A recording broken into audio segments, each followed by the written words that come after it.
Graças a Deus por mais esse domingo de manhã, onde nós temos o privilégio de nos reunirmos para participarmos da mesa do Senhor, para celebrarmos o nome do Senhor.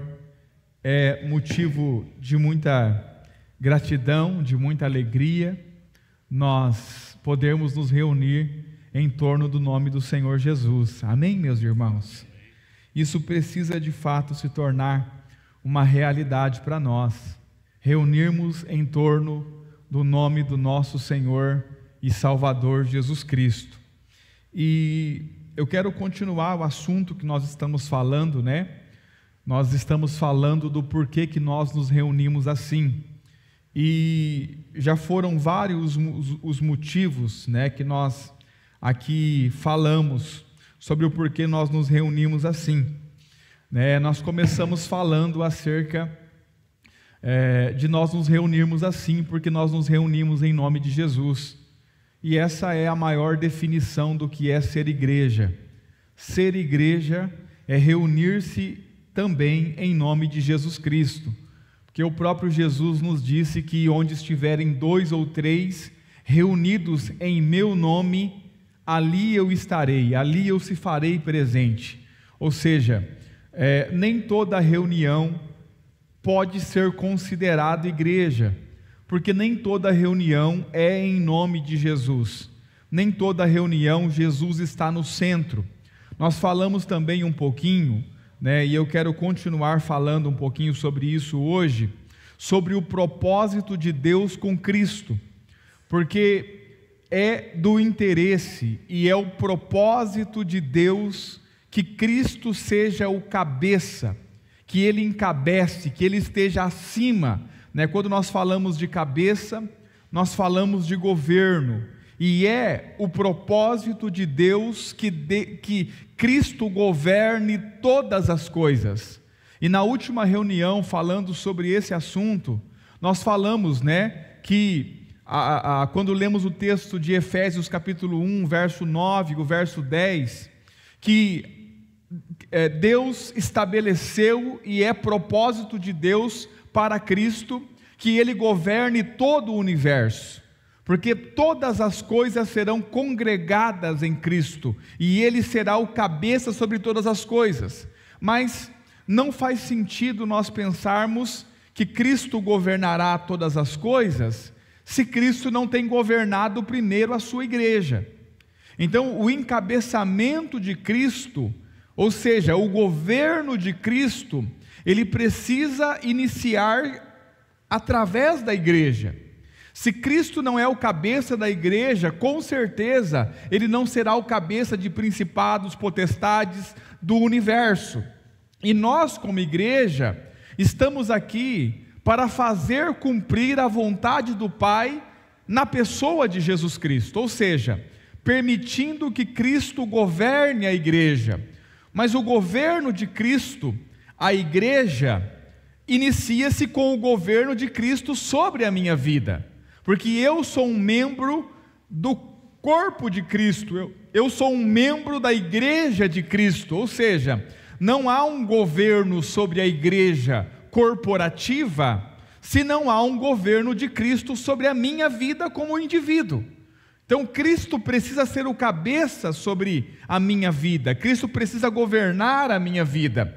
Nós precisamos entender, irmãos, que nós não devemos ou não deveríamos mais viver nossa vida segundo a nossa vontade, segundo o nosso querer, fazendo aquilo que nós achamos melhor, fazendo aquilo que nós gostamos, fazendo aquilo que nós achamos bom, ou deixando de fazer aquilo que nós achamos mal. Mas nós deveríamos ter o governo de Cristo sobre as nossas vidas, o encabeçamento de Cristo sobre as nossas vidas, porque, de fato, o propósito de Deus em Cristo é que Ele encabece todas as coisas, é que Ele governe todas as coisas, Quando Jesus diz, no Evangelho de Lucas, que muitos dirão, e nós não deveríamos acreditar, olha, o reino de Deus está ali, o reino de Deus está aqui. Ele diz assim, não vades após eles, Por quê? Porque o reino de Deus está dentro de vós. E o que ele estava querendo dizer com isso? Que o governo de Deus, inicialmente, nessa era, não é uma coisa externa. Olha, irmãos, o reino está aqui, aqui está o reino de Deus. Vem para a comunidade, porque aqui está o reino de Deus. Não acredite. Não acredites e não vades após eles. Ou seja, não os siga. Por quê? Porque o reino de Deus não vem com aparência visível. Ele não é algo externo, sem que primeiro seja algo interno. Há muitas pessoas falando de reino de Deus. O reino de Deus está aqui, mas lugares onde Cristo não está governando. Então, irmãos, são apenas palavras, e nós podemos falar de reino sem ter a realidade do reino, assim como podemos falar de cruz sem ter a realidade da cruz, assim como podemos falar de amor sem ter a realidade de amor, podemos falar de fé sem ter a realidade de fé. Ou seja, quando nós reduzimos a substância daquilo que é o cristianismo a uma mensagem apenas, nós estamos nos tornando hipócritas, porque temos uma mensagem correta, mas que não é coerente com a realidade que nós vivemos.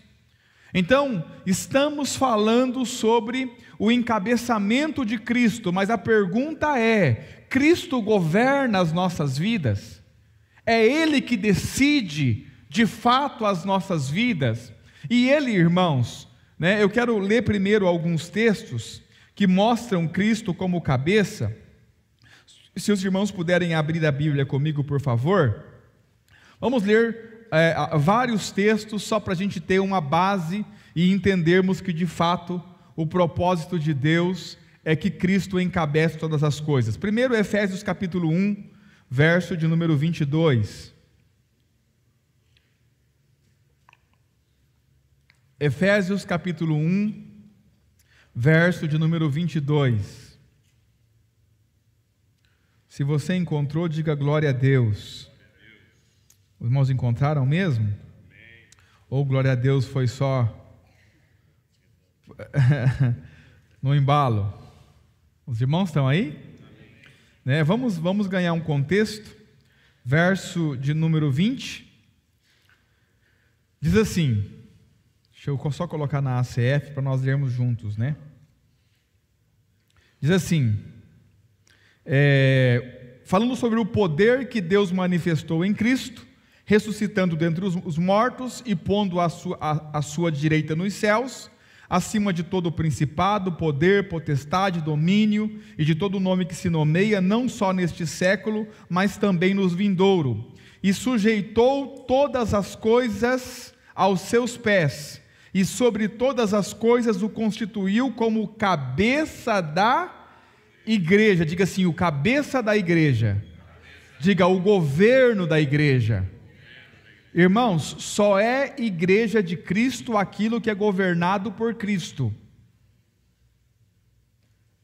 Preste atenção nisso e guarde isso no seu coração, para que se um dia você chegar num lugar aonde Cristo não governa, tenha certeza, este lugar não é a igreja de Cristo, porque o corpo de Cristo é governado pelo cabeça.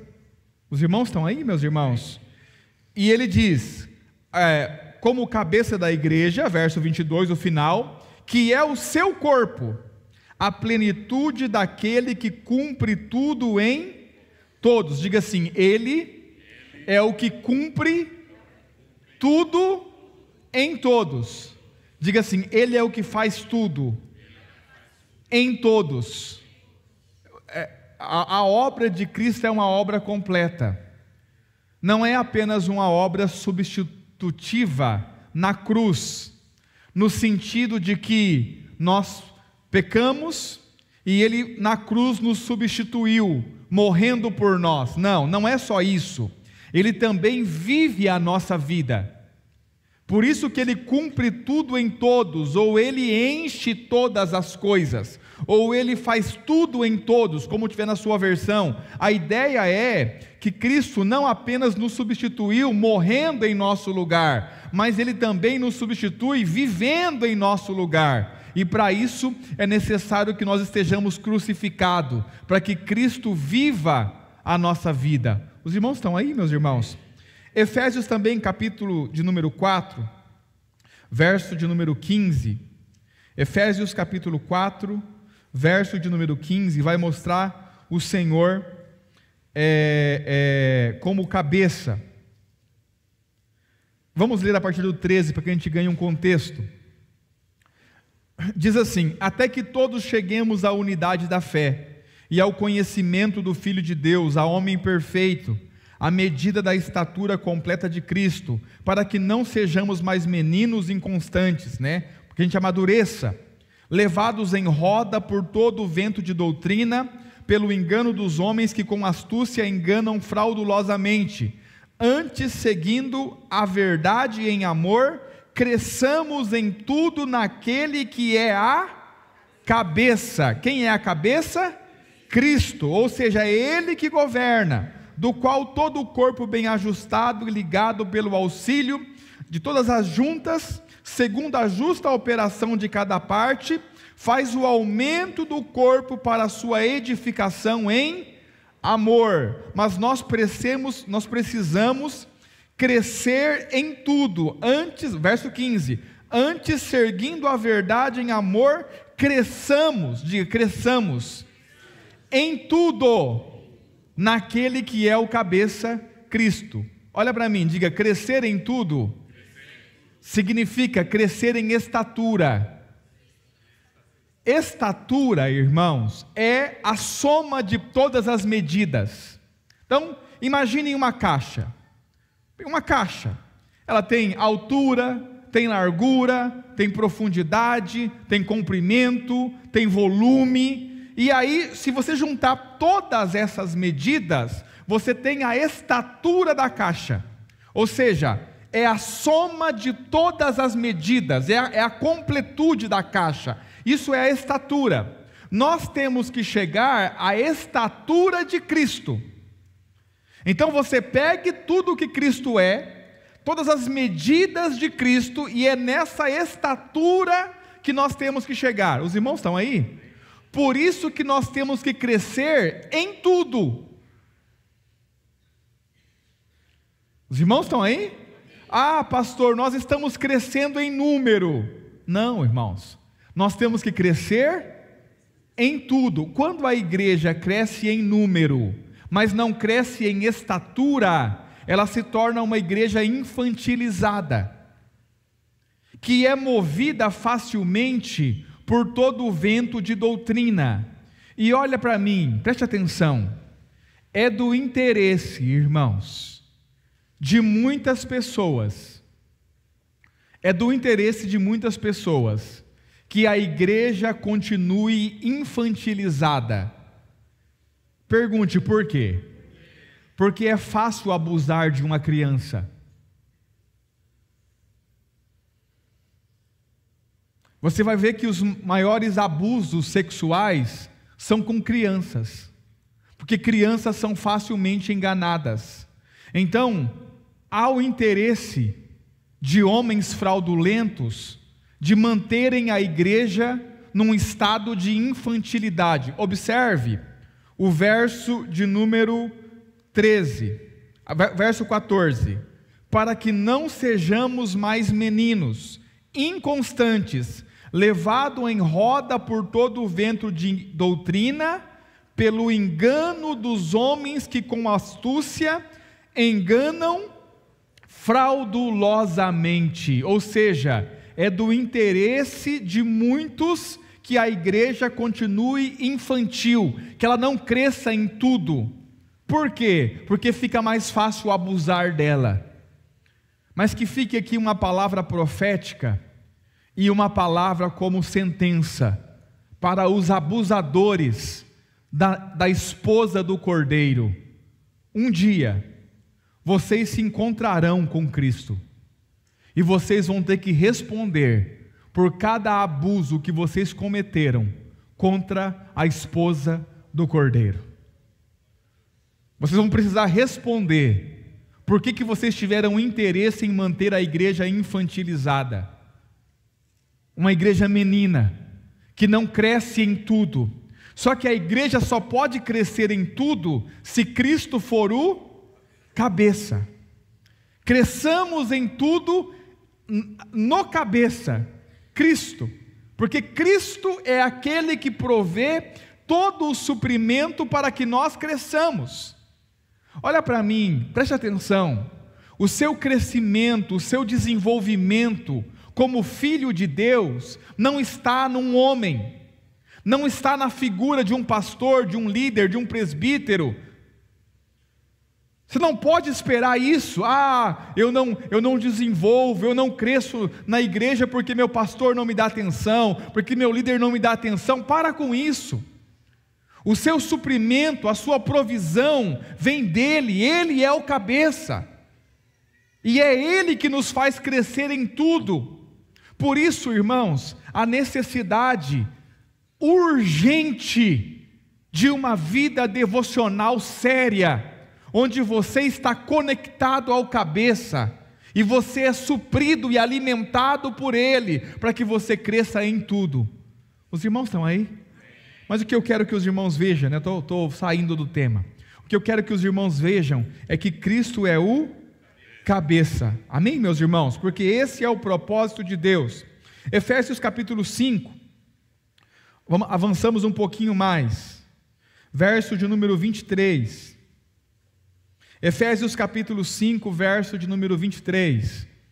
Diz assim: porque o marido é o cabeça da mulher. Diga, o marido é o cabeça da mulher.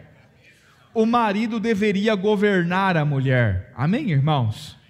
Como também Cristo é o cabeça da igreja, sendo ele próprio o salvador do corpo. Em outra tradução, se puder achar aí, por favor, está assim: sendo ele mesmo o provedor do corpo. Ou seja, Cristo é o salvador do corpo, porque ele é o cabeça, ele é o provedor, ele é o salvador do corpo. Os irmãos conseguem compreender isso, sim ou não?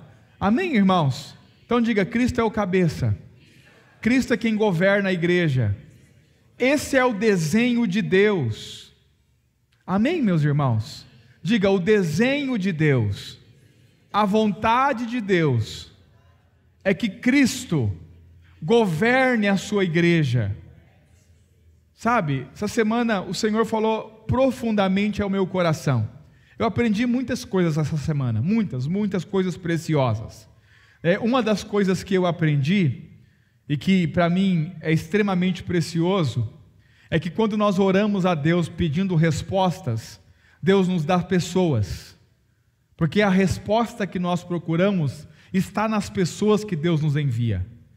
E essa semana eu tive algumas reuniões, né? Talvez os irmãos não saibam, né? Mas essa semana eu fui para São Paulo, eu tive uma reunião em São Paulo, voltei e fui para Guaratuba, tive uma outra reunião em Guaratuba. Foi uma semana bastante agitada, bastante cansativa para o corpo, mas bastante satisfatória para o espírito, porque eu tive muitas respostas.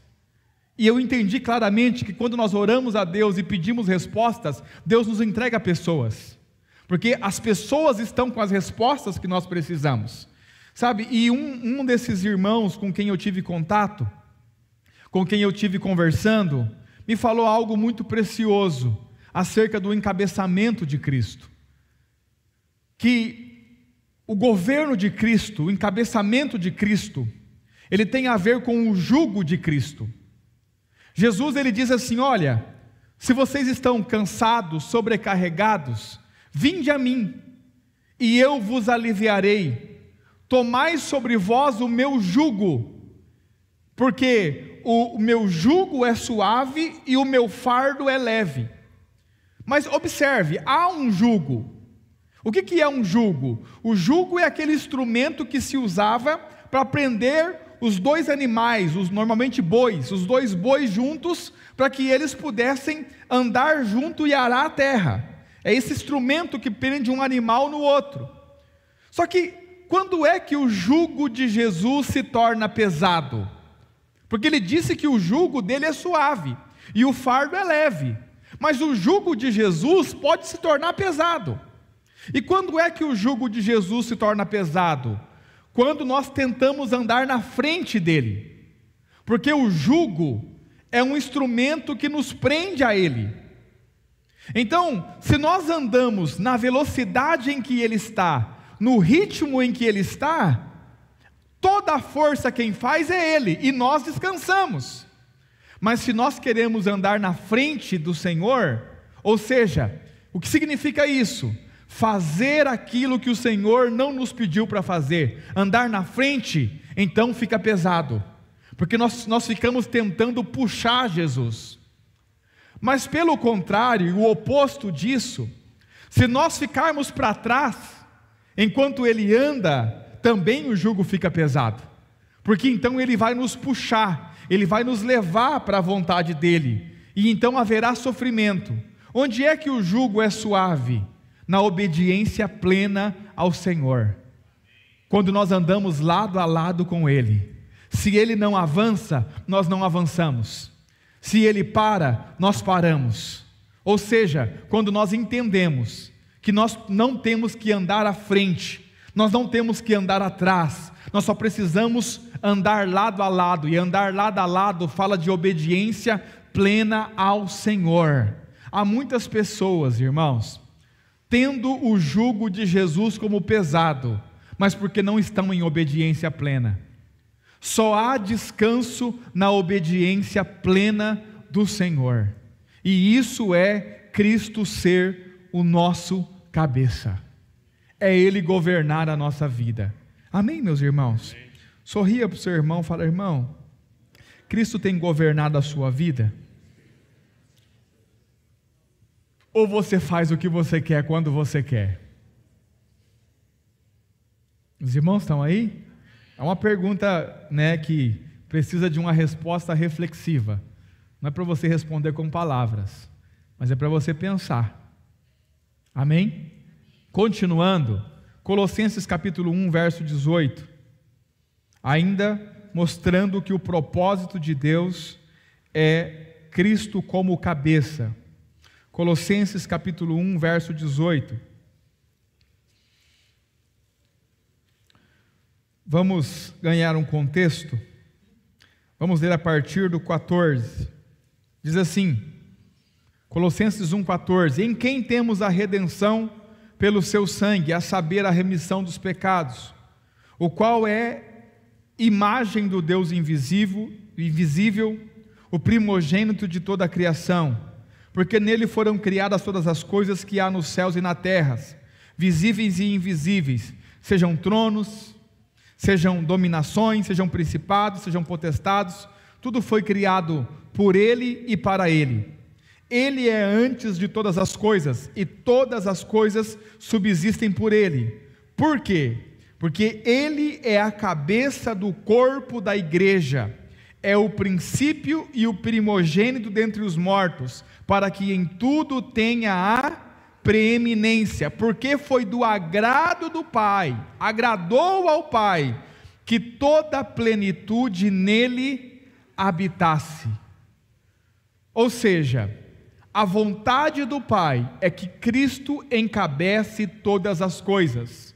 Traduzindo novamente a palavra encabeçamento, que Cristo governe todas as coisas. E o governo de Cristo não vai começar pela cidade. Há muitas coisas das quais nós temos que falar, irmãos, e nós vamos falar com a permissão do Senhor. Porque, Senhor, transforma Balneário Camboriú, transforma Itajaí, transforma o Brasil, Senhor. Irmãos, nós temos que entender que isso não se dará assim. Isso não se dará com uma intervenção de Deus diretamente na cidade ou no país. Isso se dará com o governo de Deus em nosso interior. E homens e mulheres transformados em instrumentos de justiça, transformarão ambientes. Às vezes nós olhamos para a nossa própria comunidade local, para os irmãos, para a assembleia, para a reunião, e nós nos desgostamos da própria assembleia. Poxa, mas a igreja é assim, a igreja é assim, a igreja falha nisso, a igreja falha naquilo, a igreja falha naquilo outro, e nós não percebemos que nós somos a igreja. E que irmão, se algo está errado, é porque está faltando o encabeçamento de Cristo em nós. Não, pastor, é porque na assembleia aqui falta o amor. Irmão, está faltando o encabeçamento de Cristo, porque Cristo ama perfeitamente. Aqui falta a união, a unidade. Irmão, está faltando o encabeçamento de Cristo, porque Cristo vive a unidade perfeita. Só que é muito fácil nós sairmos culpando um ao outro, falando um do outro, e não olharmos para nós e admitirmos que Cristo não tem governado nossa vida, que Ele não é cabeça sobre nossa vida. Como diz Paulo, né? Que Deus é o cabeça de Cristo. O que significa isso? É Deus quem governa Cristo. Como Cristo disse, seja feita a tua vontade, não a minha. Cristo é o cabeça do homem, ou seja, Cristo governa o homem o cabeça da mulher, o homem governa a mulher. Mas se você for ver essa conexão, todos estão debaixo do encabeçamento do Pai. Então no final das contas é a vontade do Pai que será feita. Os irmãos estão aí? Amém, meus irmãos? Nós precisamos entender isso. Vamos para mais um texto. Colossenses também, capítulo 2, verso de número, vamos ler a partir 18, a partir do 18. Olha que texto forte, precioso, irmãos, para o nosso tempo, né? Meu Deus, como as pessoas podem ler isso ainda e se colocarem debaixo do jugo de homens? Diz assim, ninguém vos domine, ninguém vos governe a seu bel prazer, ou seja, ninguém vos domine para proveito próprio. Irmãos, nós vivemos num tempo onde há muitas igrejas, há muitos homens que usam pessoas não para alcançar a vontade de Deus, mas para alcançar suas próprias vontades. Dominam sobre as pessoas ao seu bel prazer, ou seja, para a sua satisfação própria. Isso é sério. Ninguém vos domine a seu bel prazer, com pretexto de humildade e culto dos anjos, envolvendo-se em coisas que não viu, estando de balde bastante inchados, orgulhosos, soberbos, na sua carnal compreensão, e não ligado à cabeça, do qual todo o corpo, provido e organizado pelas juntas e ligaduras, vai crescendo um aumento de Deus. Isso aqui é uma cópia de Efésios, com outras palavras. Não se deixe enredar por homens que estão usando você, não para fazer a vontade de Deus, mas para fazerem sua própria vontade. E como é que eles fazem isso? Não permitindo que você esteja ligado à cabeça que é Cristo, porque quando você se conecta à cabeça que é Cristo, você é provido pela verdadeira vida eterna de Deus. E quando você é provido pela verdadeira vida eterna de Deus, você vai crescendo, você vai aumentando. O crescimento de Deus, é o crescimento do todo que nós falamos em Efésios. Quantos estão aí, irmãos? Nós precisamos estar conectados ao cabeça, e o cabeça é Cristo.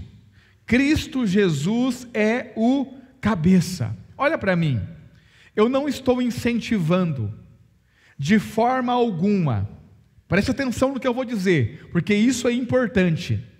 Eu não estou incentivando de forma alguma você se rebelar contra as autoridades que foram constituídas por Deus. Quando eu falo que você tem que estar diretamente ligado ao cabeça, eu não estou dizendo para você que você deve ignorar as hierarquias estabelecidas por Deus dentro de sua própria igreja. Os irmãos estão aí? Não é disso que eu estou falando, irmãos, mas observe, há pessoas que foram levantadas por Deus, e foram postas por Deus, como diz Efésios 4:11, Ele mesmo deu, uns para apóstolos, outros para profetas, outros para evangelistas, pastores e mestres, foi Ele quem deu, e essas pessoas estão investidas de uma autoridade representativa, porque elas não são a autoridade, elas representam a autoridade do cabeça. Você consegue entender isso, sim ou não? Olha para mim, irmãos, eu não sou a autoridade sobre a tua vida, eu represento uma autoridade, porque a autoridade é uma única, Cristo Jesus, o nosso Senhor, e Ele governa sobre todos. Os irmãos estão aí? Então, não há homem que tenha autoridade, existem homens que estão investidos da autoridade de Deus, e eles têm que tomar cuidado com o que eles fazem com a autoridade de Deus, porque ela é de Deus. Consegue compreender? Eu não estou dizendo para você se rebelar e dizer, olha, a partir de agora, ninguém mais fala na minha vida, porque eu estou ligado ao cabeça. Isso seria um erro grotesco da tua parte.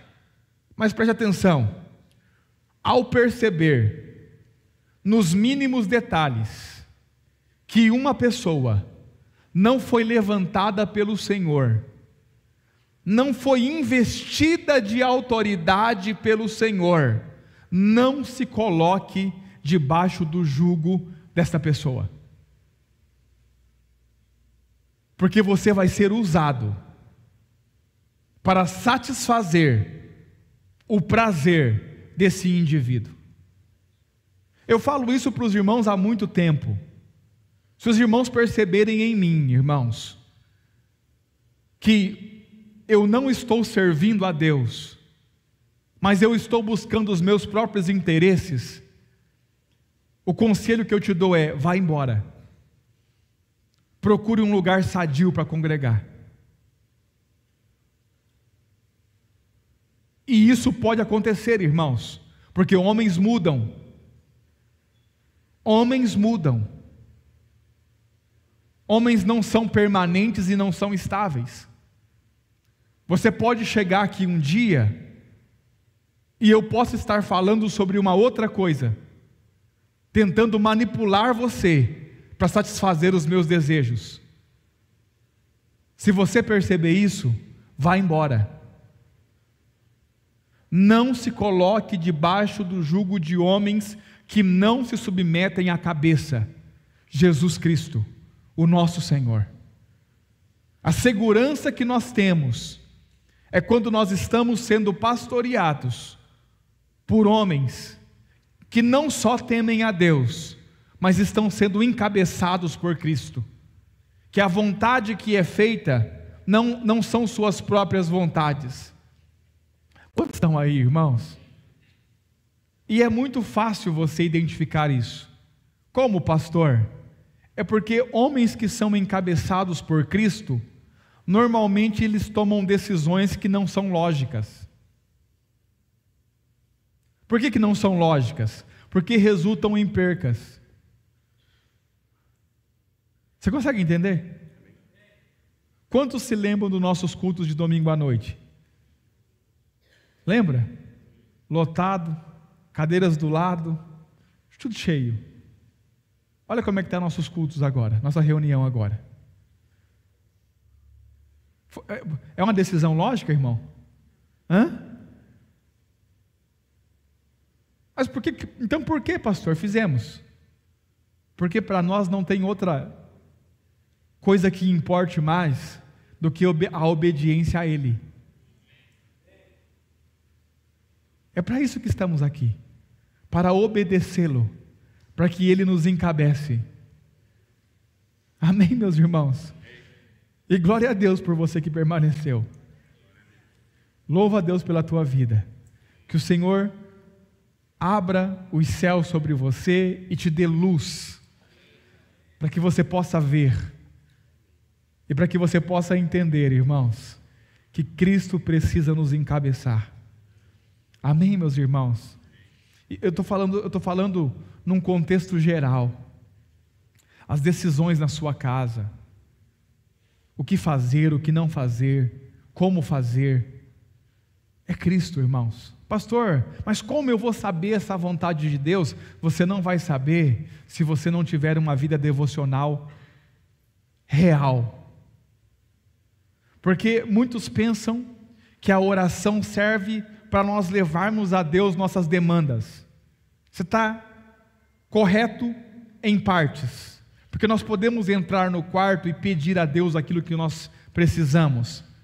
Mas, irmãos, o maior objetivo da oração não é levar a Deus as nossas demandas, é conhecer as demandas de Deus, é saber o que Ele quer, é entender a vontade dEle, porque oração fala de falar com Deus, mas também fala de ouvir a Deus, sabe? É quando você tem a convicção no teu espírito, e você precisa exercitar essa fé, de se prostrar diante do Senhor, de ir aos pés do Senhor, e dizer: Senhor, eu preciso te ouvir acerca disso, porque eu não quero fazer a minha vontade, eu quero que a tua vontade seja feita. E aí, ao ouvir a voz do Senhor, você vai praticar a vontade do Senhor. Você precisa viver essa experiência, porque senão, sua vida cristã sempre vai ser superficial, vazia, cansaço de alma. Quantos cristãos cansados na alma? Irmãos, o cansaço na alma é um mal do nosso século. E esse cansaço na alma faz com que a gente pense que as pessoas que estão ao nosso lado estejam contra nós. É muito fácil você encontrar um crente cansado na alma, porque você vai ver que ele é contra tudo e todos. A igreja está contra mim, o pastor está contra mim, o presbítero está contra mim, a minha esposa é contra mim, não, minha esposa é contra mim, meu filho é contra mim. Na verdade, ele está cansado na alma, e esse cansaço na alma vem da falta do encabeçamento de Cristo sobre nossas vidas, porque quando Cristo é o cabeça, Ele provê tudo o que nós precisamos, e há descanso na alma. Olha o que Jesus disse: se vocês estão cansados e sobrecarregados em vossas almas, vinde a mim e eu vos aliviarei. Vocês encontrarão descanso para as vossas almas, há descanso para a alma em Cristo. Mas quando nós estamos fora do encabeçamento de Cristo, não há descanso para a alma. E aí a gente começa a ter transtornos, né? E agora inventaram um monte de transtorno, e não que eles não sejam reais, né? É TDAH, é pânico, é depressão, não sei o que lá, né? Essa semana eu ouvi uma nova, um tal de constelação familiar. Essa para mim foi nova. E vão inventando, agora tem um tal do, né, tem até uma irmã que fica me mandando essas mensagens, que ela fala que eu tenho esse negócio, como é que é, hiper alguma coisa, sei lá, altas habilidades, superdotado. Eu me senti o Superman quando ela falou que eu era super. Seu problema é que você é superdotado. Eu falei: eu sou Superman, o superdotado. Eu me senti na escola do Charles Xavier, no X-Men. Irmão, o que está faltando é encabeçamento de Cristo, porque há descanso para a alma nele. Olha o que ele diz: vinde a mim, vinde a mim. e vocês encontrarão descanso para as vossas almas. Aprendei de mim, que sou manso e humilde de coração. Isso fala de vida devocional, isso fala de conhecê-lo e de ser governado por Ele, encabeçado por Ele. Se você quer continuar vivendo a sua vida sem o encabeçamento de Cristo, ok. Mas saiba, você vai terminar extremamente cansado. Extremamente cansado. Quantos estão aí?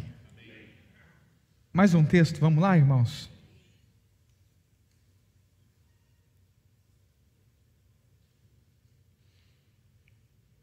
Abra sua Bíblia comigo, quero te mostrar algo, porque era sobre isso que eu ia falar. O encabeçamento era só a introdução, mas vai ficar só pela introdução, irmãos. Nós continuamos assim que o Senhor permitir. Romanos, capítulo 5.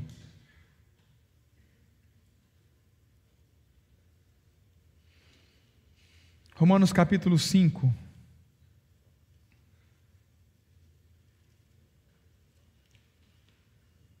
Verso de número 18 e o verso de número 19. Romanos capítulo 5, verso 18 e o verso 19. Os irmãos estão aí? Diz assim, pois assim como por uma só ofensa, ou um só pecado, ou uma só desobediência, veio o juízo sobre todos os homens para a condenação, assim também por um só ato de justiça, por uma só obediência, veio a graça sobre todos os homens para a justificação de vida. Por uma só desobediência, vem a condenação.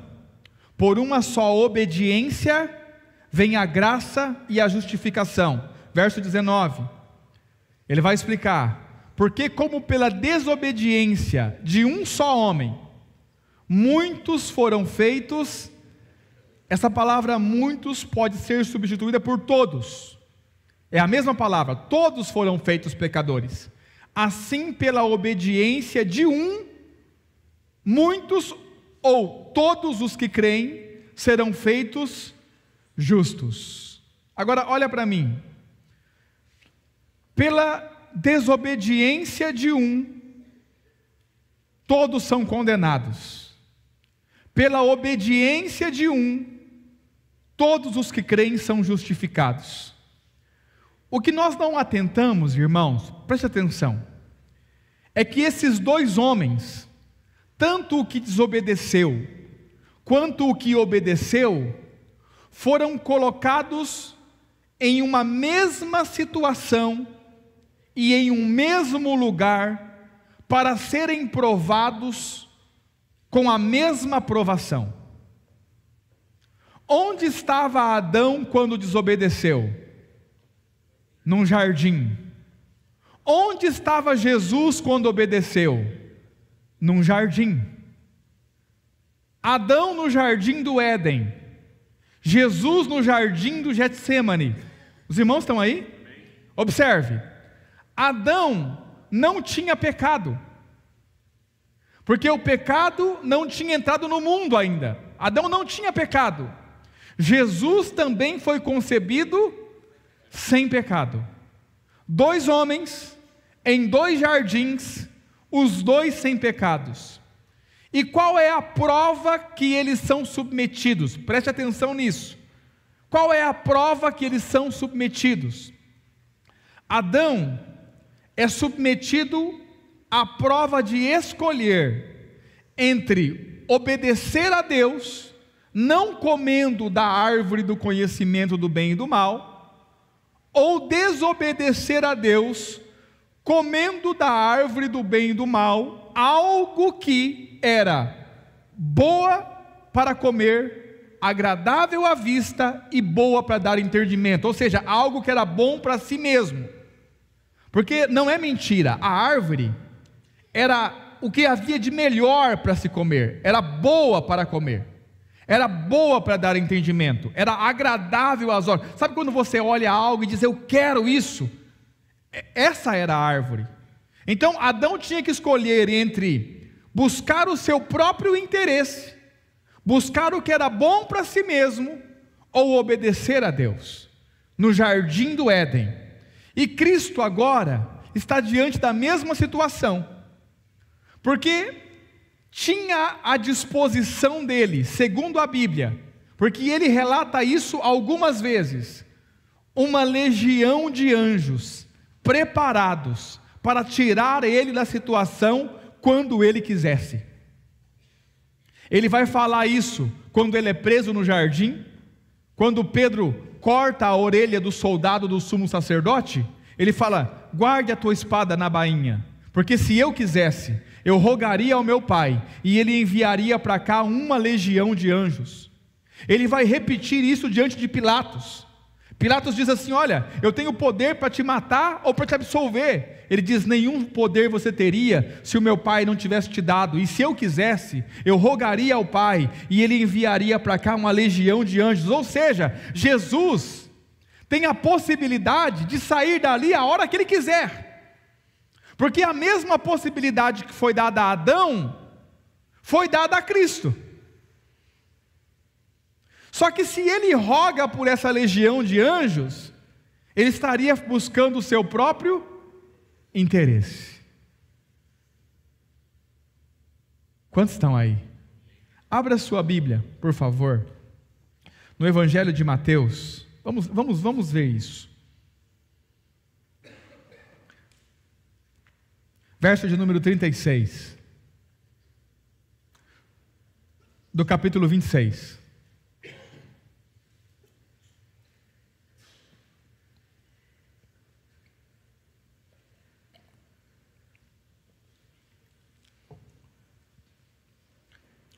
Os irmãos estão aí? Então chegou Jesus com eles a um lugar chamado Getsemane. Getsemane, tradução, prensa, significa prensa. Era o lugar onde se prensava as azeitonas para extrair o óleo. E disse aos seus discípulos, assentai-vos aqui enquanto eu vou além orar. E levando consigo Pedro e os 2 filhos de Zebedeu, começou-se a entristecer-se e a angustiar-se muito. Então lhes disse, a minha alma está cheia de tristeza até a morte. Fica aqui e velai comigo, vigiem comigo, fiquem comigo. E indo um pouco mais para diante, prostrou-se sobre o seu rosto, e orando e dizendo, meu pai, se é possível, passa de mim esse cálice, todavia, não seja como eu quero, mas como tu queres. Essa é a decisão que Adão teve que tomar no jardim do Éden. Vai ser como nós queremos, ou vai ser como Deus quer? Qual foi a escolha de Adão?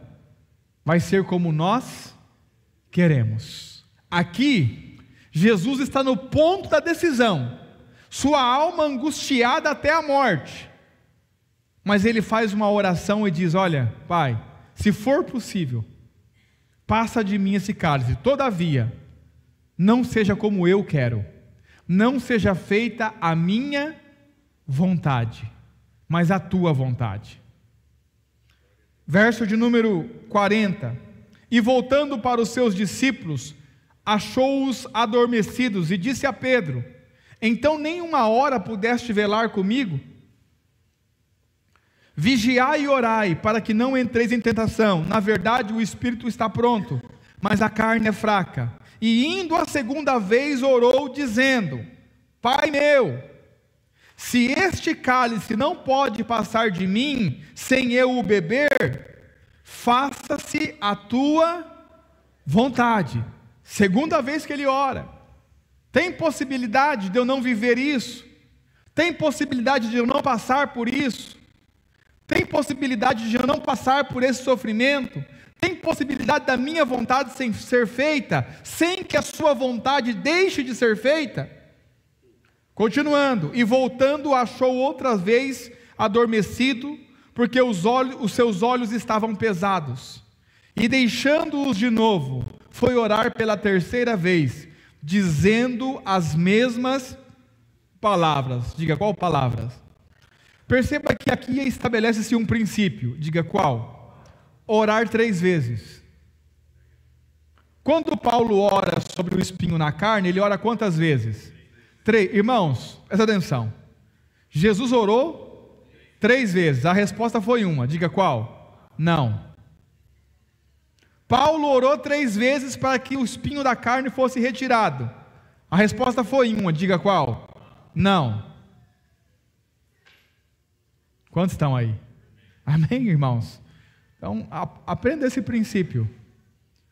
Não adianta continuar orando por coisas que o Senhor já disse não. Observe. Então chegou junto dos seus discípulos e disse: dormi agora e repousai. Eis que é chegada a hora, o Filho do Homem será entregue nas mãos dos pecadores. Ou seja, já tenho a resposta do meu Pai. E qual é a resposta do meu Pai? Não tem como passar este cálice, você vai precisar bebê-lo. Ou seja, você precisa fazer o que Adão não fez no jardim: a minha vontade. Por isso, irmãos, que nós somos tirados de Adão e somos inseridos em Cristo, porque Adão representa a raça que não é encabeçada por Deus, que não faz a vontade de Deus, a raça caída. Mas Cristo representa a raça, a nova criatura, o novo homem, que não vive mais para fazer sua própria vontade, mas vive para fazer a vontade de Deus, porque Ele é o nosso modelo. Mas Ele não é o modelo de que nós temos que fazer, Ele é o modelo que tem que viver em nós, para que a vontade de Deus seja feita. Por que nós estamos aqui celebrando a mesa do Senhor? Porque nós queremos ser participantes da sua vida. Aquele que come a minha carne e bebe o meu sangue, por mim viverá, disse ele. Por isso que a reunião da mesa é tão importante para nós, para que a vida dele possa nos impregnar de uma forma que nós venhamos definitivamente sair do velho homem e viver a vida a partir do novo homem, que nós possamos estar do outro lado da cruz, não vivendo como Adão viveu, buscando os seus próprios interesses, mas vivendo como Cristo viveu, buscando os interesses do Pai, vivendo para o Pai, glorificando ao Pai, fazendo a vontade do Pai. Irmãos, e isso só é possível se nós permanecermos em Cristo, porque só Ele pode fazer plenamente a vontade do Pai. Como diz Paulo: estou crucificado com Cristo, não vivo mais eu, Cristo vive em mim. Essa é a prova, essa é a garantia de que a vontade de Deus será feita através das nossas vidas, se Cristo viver em nós. Por isso, irmãos, preste atenção, que o grande trabalho ministerial a ser feito não é fazer você ser um melhor membro de uma igreja. O grande trabalho a ser feito é Cristo ser formado em você. Paulo diz aos Gálatas: filhinhos, por quem de novo sinto dores de parto, até que Cristo seja formado em vós. Presta atenção, Paulo não está sentindo dores de parto para conseguir um prédio maior. Paulo não está sentindo dores de parto para comprar um som melhor. Paulo não está sentindo dores de parto para colocar mais ar-condicionado. Você consegue entender? Paulo não sente dores de parto para comprar um terreno, para construir um prédio. A nossa geração de ministros, irmãos, está completamente equivocada, porque eles sentem dores de parto, mas eles sentem dores de parto por coisas. Você olha para o ministro, para o pastor, para o líder, para o presbítero, ele está morrendo. Por quê? Muita dívida, muita conta, tem que trocar o som, o microfone que está estragado, não sei o quê. Irmão, se não tivesse microfone, falaríamos sem microfone. Porque as dores de parto é para que Cristo seja formado.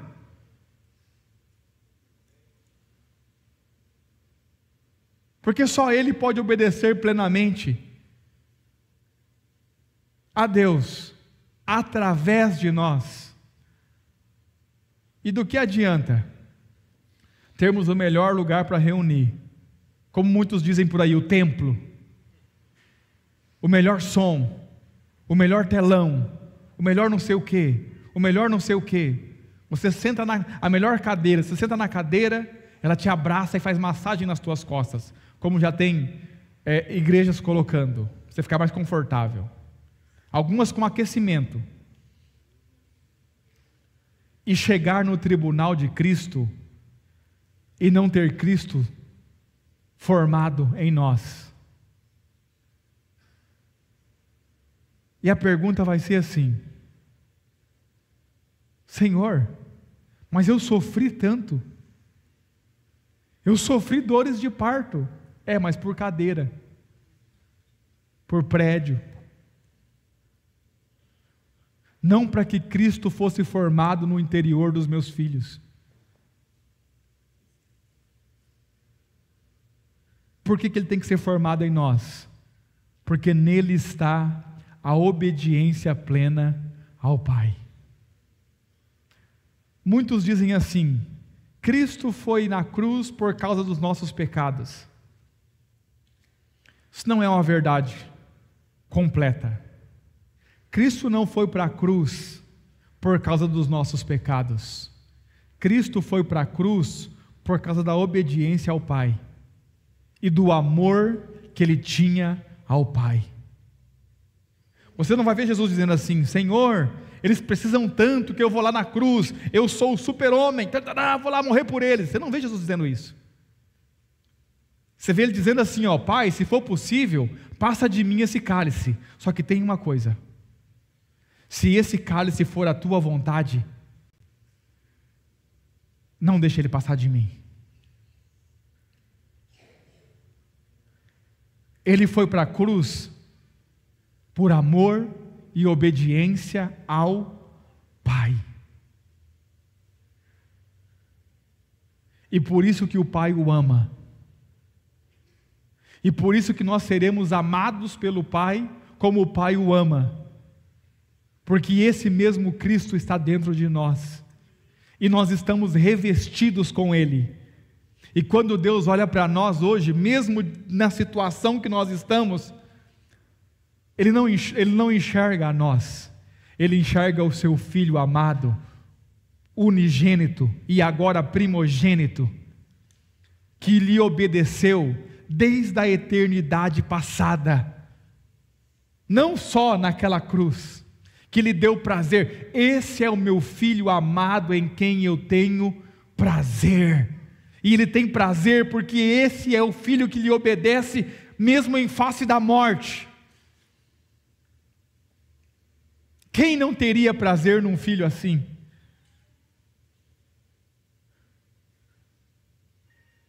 Então, Adão representa o homem que não devemos ser. Quando eu falo homem, estou falando de humanidade, homens e mulheres. que busca seus próprios interesses, mas Cristo representa o homem que temos que ser, que busca absolutamente, acima de qualquer coisa, até mesmo da própria vida, obedecer e agradar ao Pai. Fazendo isso, Ele se torna a nossa Páscoa, o nosso livramento.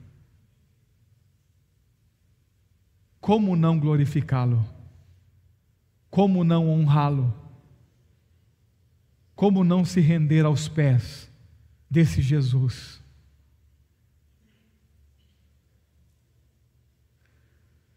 Eu ia falar com os irmãos, baseado num livro que um precioso irmão me deu, e desse livro é que vem toda essa série de mensagens que nós estamos falando. O livro se chama Por que nos reunimos assim? E em um momento, o autor fala dos 3 R's que deve haver em nós: revelação, resolução e revolução. Revelação, resolução e revolução. Primeiro, revelação. Nós temos que ver Cristo como Deus vê. Como é que Deus vê a Cristo? Como cabeça. E se Deus vê Cristo como cabeça, nós temos que ter a revelação de Cristo como cabeça. Nós precisamos enxergá-lo como cabeça. Nós precisamos olhar para Ele e vê-lo como o Pai o vê. Uma vez que nós vemos Cristo como o Pai o vê, vai haver dentro de nós uma resolução. Ou seja, vai mudar dentro de nós o conceito que nós temos acerca da nossa própria vida. E nós vamos entender que nós não podemos mais viver nossa vida para nós mesmos. Mas nós temos que ter Cristo como cabeça, e isso vai ser um entendimento dentro de nós. E uma vez que tivermos essa resolução dentro de nós, vai haver uma revolução na nossa forma de viver. Porque então, você deixará de buscar os seus próprios interesses na prática e começará a buscar os interesses do Pai.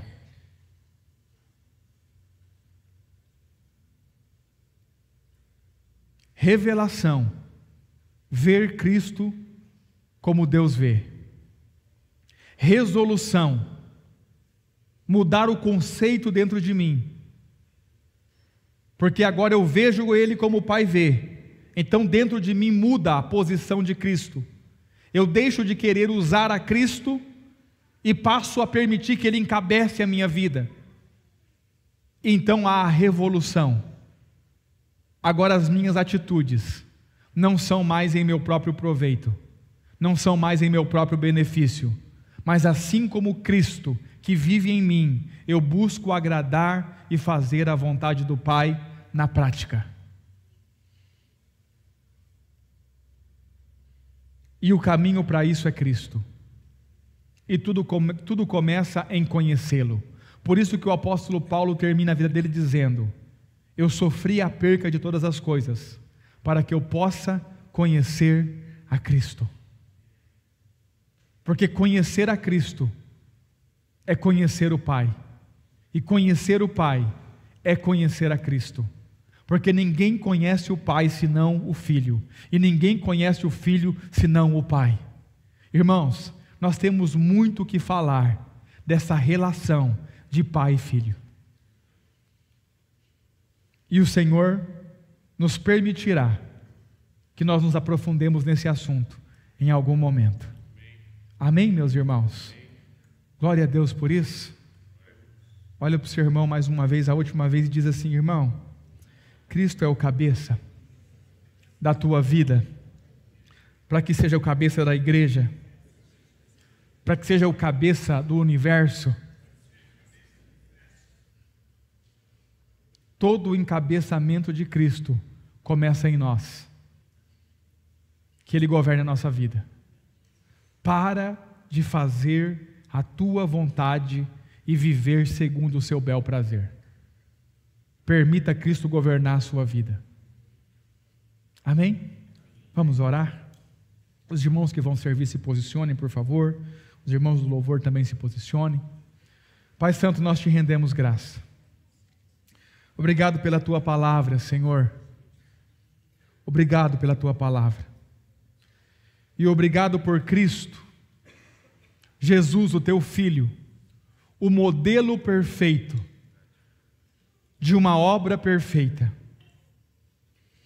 Obrigado por não nos permitir permanecer enganados em um falso evangelho, onde estávamos buscando apenas aquilo que nos agradava, onde estávamos tentando usar o Senhor e não sermos instrumentos nas tuas mãos. Obrigado por não nos deixar na ignorância. Obrigado, Senhor, por revelar a nós o verdadeiro evangelho. E nós não sentimos orgulho disso porque não tem nada a ver conosco. Tem a ver com a tua bondade, com a tua graça, com a tua grande misericórdia que o Senhor exerceu em nós na pessoa de Cristo. Obrigado, Senhor. Obrigado por essa manhã onde nós partimos o pão juntos, como igreja. Obrigado pelo corpo e o sangue de Jesus Cristo, o nosso Senhor, que ao comermos a carne de Jesus e bebermos o seu sangue, que possamos viver para Ele, que possamos ter vida em nós, que assim como o Pai o enviou, nós também sejamos enviados, que possamos entender esse protocolo de envio, no nome de Jesus Cristo. E obrigado por tua palavra tão fresca aos nossos corações. Senhor, queremos ser a tua igreja, o teu corpo, e naquele dia em que nos encontrarmos contigo, queremos ser achados obedientes, não mais estando em Adão, mas estando em Cristo, em realidade. Te damos graças, Senhor, no nome de Jesus. Amém.